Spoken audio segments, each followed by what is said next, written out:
Shalom, berjumpa kembali dalam renungan harian Mesbah Keluarga GBI Kristus Air Hidup. Hari ini hari Rabu tanggal 10 Juni 2020. Tema renungan hari ini yaitu jangan berbuat dosa lagi. Pembacaan Alkitab di Mazmur pasal 32 ayat 1 sampai ayat 11 dan yang menjadi ayat emas di ayat yang kelima. Dosaku kuberitahukan kepadamu dan kesalahanku tidaklah aku sembunyikan. Aku berkata, aku akan mengaku kepada Tuhan pelanggaran-pelanggaranku dan Engkau mengampuni kesalahan karena dosaku. Di masa-masa menjelang hari kedatangan Tuhan yang semakin mendekat, Alkitab sudah menyatakan bahwa semakin meningkat pula dosa dan kejahatan manusia. Apa yang firman Tuhan katakan benar-benar terjadi sekarang ini. Suatu keadaan yang tak beda jauh dengan kehidupan orang-orang di zaman Nuh. Sebab sebagaimana halnya pada zaman Nuh, demikian pula halnya kelak pada kedatangan Anak Manusia.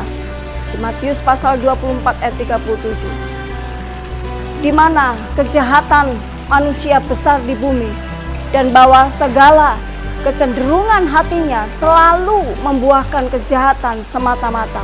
Kejadian pasal 6 ayat yang kelima. Orang percaya diperingatkan, berjaga-jagalah sebab kamu tidak tahu pada hari mana Tuhanmu datang. Matius pasal 24 ayat 42. Sebagai umat tebusan Tuhan, kita dipersiapkan untuk menjadi calon mempelai Kristus. Karena itu kita dituntut untuk menjaga kualitas kerohanian kita sampai akhir. Kita harus berani berkata tidak terhadap segala bentuk dosa, supaya ketika sang mempelai laki-laki datang, ia mendapati kita tidak bercacat celah. Jangan sampai kita yang sudah mengawali dan berjerih lelah di dalam roh, mengakhiri perjalanan iman di dalam daging. Galatia pasal 3 ayat yang ketiga. Firman Tuhan memperingatkan, barang siapa yang berbuat jahat, biarlah ia terus berbuat jahat. Barang siapa yang cemar, biarlah ia terus cemar. Dan barang siapa yang benar, biarlah ia terus berbuat kebenaran. Barang siapa yang kudus, biarlah ia terus menguduskan dirinya. Wahyu pasal 22 ayat yang 11. Sebab barang siapa yang tetap berbuat dosa berasal dari iblis. Sebab iblis berbuat dosa dari mulanya. 1 Yohanes pasal 3 ayat yang ke-8.